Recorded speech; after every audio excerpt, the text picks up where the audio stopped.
ये कहानी है सना की। सना एक मिडिल क्लास फैमिली से बिलोंग करती थी। सना का बाप एक छोटी सी नौकरी करता था। उससे जो पैसे आते थे उससे बमुश्किल घर का गुजारा चलाता था और बच्चों को पढ़ाता था। उसने बहुत मुश्किल से पैसे मांग के सना को एक यूनिवर्सिटी में दाखिल करवाया। सना उस यूनिवर्सिटी में जाने लगी, पढ़ाई करने लगी। लेकिन सना की जितनी भी क्लास फेलोज थी, सबके पास नए आईफोन्स थे, महंगी महंगी ज्वेलरी थी, महंगे महंगे पर्सेस थे, बैग्स थे। सना बेचारी अपने बुरे हालात में पुराना सा फोन उठाया हुआ, पुराने से कपड़े पहनकर रोज यूनिवर्सिटी जाती थी और उनको देखकर बहुत इंस्पायर होती थी और एहसास कमतरी में जाती रहती थी। यही सोचती रहती थी कि मेरे पास ये नहीं है, इनके पास न जाने क्या क्या कुछ है। फिर उनके सोशल मीडियाज देखती थी कि वो ऐसे बड़ी बड़ी गाड़ियों से उतर रही हैं, महंगी महंगी चीज़ें फ्लॉन्ट कर रही हैं। लड़के भी सारे उन्हीं लड़कियों के पीछे जाते थे और सना खुद महरूमी का शिकार होती गई। कि एक दिन सना को कैफेटेरिया में बैठे एक खातून मिली। उस खातून ने कहा, सना तुम इतनी खूबसूरत हो, तुम्हारे बाल इतने अच्छे हैं, तुम्हारी स्किन इतनी अच्छी है, तुम्हारी आंखें इतनी प्यारी हैं, लेकिन ये तुम क्या बुरे हालात में फिरती रहती हो, पुराने से कपड़े, ना कोई अच्छा फ़ोन, ना कोई अच्छी जूती।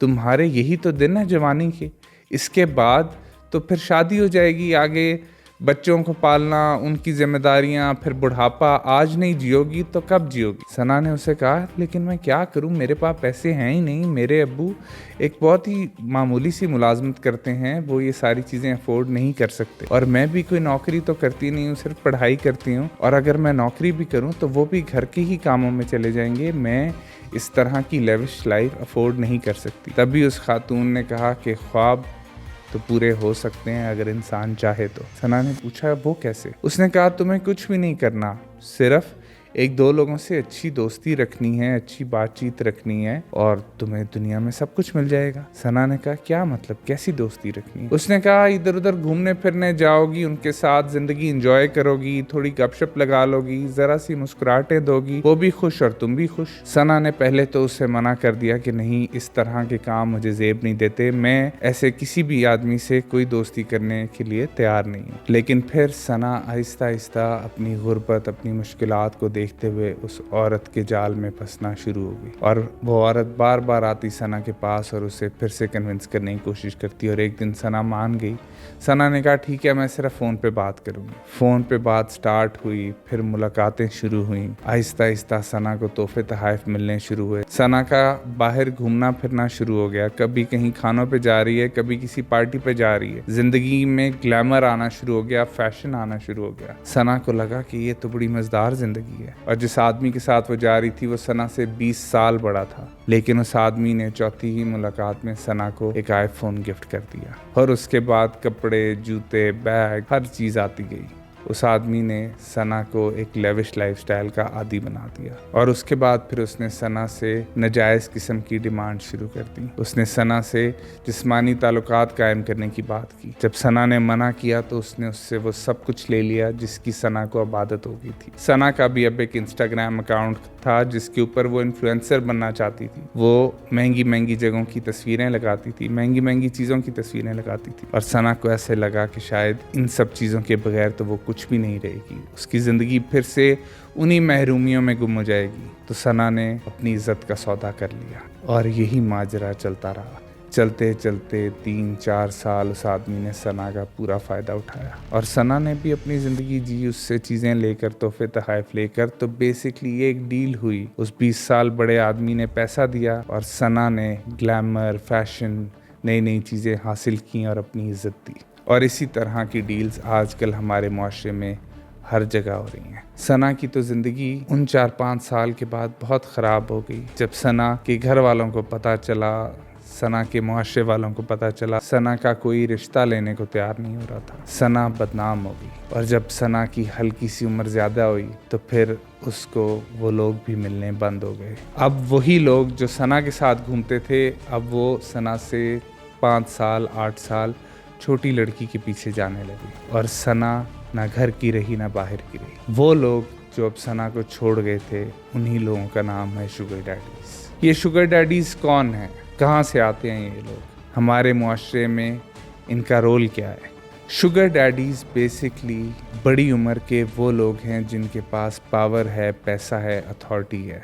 वो ज़िंदगी में एंटरटेनमेंट चाहते हैं और वो एंटरटेनमेंट वो अपने से बहुत ही छोटी लड़कियों की सूरत में चाहते हैं, अपने से 20-20 साल 25-25 साल छोटी लड़कियों की सूरत में। वो उन लड़कियों को पैसा देते हैं, उन लड़कियों को याशी देते हैं, उन लड़कियों को वो ज़िंदगी का मज़ा देते हैं जो कि वो भी शायद अपनी जवानी में नहीं ले सके। उस वक्त में वो पैसा कमाने की दौड़ में लगे रहे और अब उनके पास पैसा आ गया है तो अब वो उन लड़कियों को वो शॉर्टकट दिखाते हैं कि फौरी तुम लोग किस तरीके से एक ऐयाशी की ज़िंदगी गुजार सकती हो, और उसके बदले में वो उन औरतों की इज्जतों से खेलते हैं।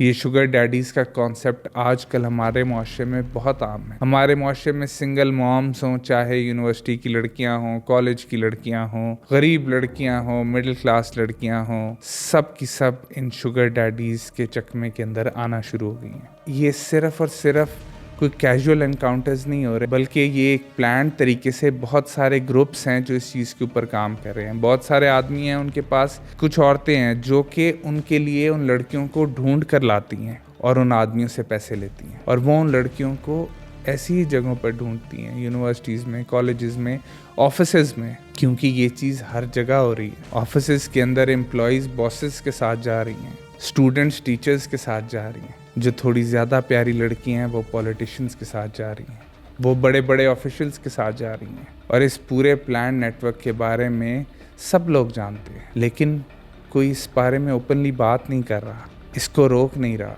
क्योंकि वो लड़कियां जिनके पास जा रही हैं वो वही लोग हैं जो कि हमारे मुल्क का सिस्टम चलाते हैं। ये छोटे से बड़े लेवल पर हर कोई कर रहा है अपने अपने अंदाज से। आदमी जब अपनी बीवियों से बोर होने शुरू हो जाते हैं तो उन्हें छोटी लड़कियां चाहिए होती हैं। वो कहते हैं हमें एंटरटेनमेंट मिले, चाहे वो जना की सूरत में ही क्यों ना हो, लेकिन वो एंटरटेनमेंट मिलनी चाहिए। और पैसे बहुत होते हैं तो पैसा दिखा कर ये काम किया जाता है। कई जगह तो शादी के झूठे वादे भी किए जाते हैं और ये छोटी लड़कियां अपने से 20-20 साल बड़े आदमी से भी शादी करने को तैयार हो जाती हैं सिर्फ पैसे की वजह से। सोशल मीडिया का इस पूरी चीज़ के ऊपर बहुत बड़ा रोल है। सोशल मीडिया पर अपने आप को अमीर दिखाने की कोशिशों में भी ये लड़कियां उन आदमियों के जाल में फंसती हैं। वो आदमी भी इन्हें इन्फ्लुएंसर बनाने की बातें करते हैं। हमारा मुल्क एक अजीब से गंद में फंस गया है, हमें समझ आ ही नहीं रही कि हम ये क्या कर रहे हैं। आजकल पैसा इतनी बड़ी चीज़ बन गया है कि इज्जत की कोई वैल्यू ही नहीं रही। कोई ये समझता ही नहीं है कि हम थोड़े से रुपयों के लिए किस चीज़ का सौदा कर रहे हैं, अपने ऑनर का, अपने आप का, अपनी ज़ात का, अपनी रूह का। और जब ये सौदा हो जाता है और कुछ साल इस सौदे में गुजर जाते हैं, उसके बाद जब वो एक नाकारा से फर्नीचर की तरह एक जगह पर पड़ी होती हैं, उस वक्त जो इमोशनल ट्रॉमा उन्हें मिलता है, जो उनकी मेंटल हेल्थ का नुकसान होता है, जो उनकी सेल्फ वर्थ ख़त्म होती है, जो लड़कियां उसके बाद अपनी जान को नुकसान देने की तरफ चली जाती हैं, ये तमाम नुकसान उन चंद रुपयों की खातिर हो रहे होते हैं। लेकिन ये नुकसान उस वक्त नज़र नहीं आते। उस वक्त सिर्फ और सिर्फ वो पावर नज़र आ रही होती है, वो ग्लैमर नज़र आ रहा होता है। ये उन लड़कियों के भी साथ अक्सर होता है जिनको घर से कोई सपोर्ट नहीं मिल रही होती, जिनके माँ बाप उन्हें कहते हैं जाओ जो मर्जी करो। बहुत सारी ऐसी लड़कियां हैं जो बाहर से जब पैसा लेकर आ रही होती हैं तो उसी लड़की की माँ कह रही होती है कि शाबाश बेटा ज़बरदस्त। बाप से छुपाया जा रहा होता है ये सारा माजरा, माँओं को पता होता है। माएँ तो और मोटिवेट कर रही होती हैं कि जाओ बेटा आज एक आईफोन लेकर आइयो, कल 2 लेकर आना, चाहे उसके लिए तुम्हें कुछ भी देना पड़े। ये हमारा आईना है, हमारे मुआशरे का आज का आईना है ये। और ये ऐसा नहीं है कि बहुत रेयर केसेस हों, ये बहुत आम है चीज़ें, लेकिन हम शायद इन्हें देखकर भी अनदेखा कर रहे हैं। अपनी इज्जत का सौदा करना आजकल बहुत आसान है, अपनी इज्जत को बचा कर रखना असल अचीवमेंट है, लेकिन हम उस अचीवमेंट को अचीवमेंट अब समझते ही नहीं हैं। हम क्यों तवाइफों को बुरा कहते हैं? अपनी इज़्ज़तें इस तरीके से पैसों के लिए बेचना क्या तवाइफ होने से ज़्यादा बदतर नहीं है? वो तो एक कारोबार कर रही हैं, अपनी इज़्ज़त बेचती हैं, पैसा लेती हैं, दुनिया को बताती हैं कि हाँ भाई हम तवाइफ हैं, हम ये गुनाह करती हैं। ये तो एक इस तरह के इल्यूजन में काम चल रहा है कि शायद ये कोई बुरी बात भी नहीं है और बस पैसे भी आ रहे हैं और ये फ्रेंडशिप हो रही है। और ये शुगर डैडीज़ उन लड़कियों के साथ सिर्फ कोई छुप के ताल्लुकात नहीं रख रहे होते, ये उनके साथ पार्टीज़ पे जा रहे होते हैं, उन लड़कियों की बर्थडे सेलिब्रेट कर रहे होते हैं। उसके अंदर और 20-20, 30-30 मर्द भी आ रहा है और इस तरह की लड़कियां भी आ रही हैं। ये कोई छुपी छुपाई कार्रवाई नहीं हो रही होती। अगर आप कोई इस तरह की लड़की हैं तो अपने गिरेबान में झांक कर देखें कि आप किस चीज़ का सौदा कर रही हैं। और अगर आप ऐसे आदमी हैं तो ज़रा सोचें कि आपके घर में भी आपकी बीवी या आपके बच्चे हैं और आपने भी 20-25 साल बाद अल्लाह को जान दे देनी है, तब वहाँ पर आप क्या मुंह दिखाएंगे। और ये भी सोचिए कि जिस लड़की के साथ आप ये सारा कुछ कर रहे हैं, आप तो अपनी ज़िंदगी शायद गुजार बैठे हैं, अभी आगे तो आपका बुढ़ापा शुरू होना है।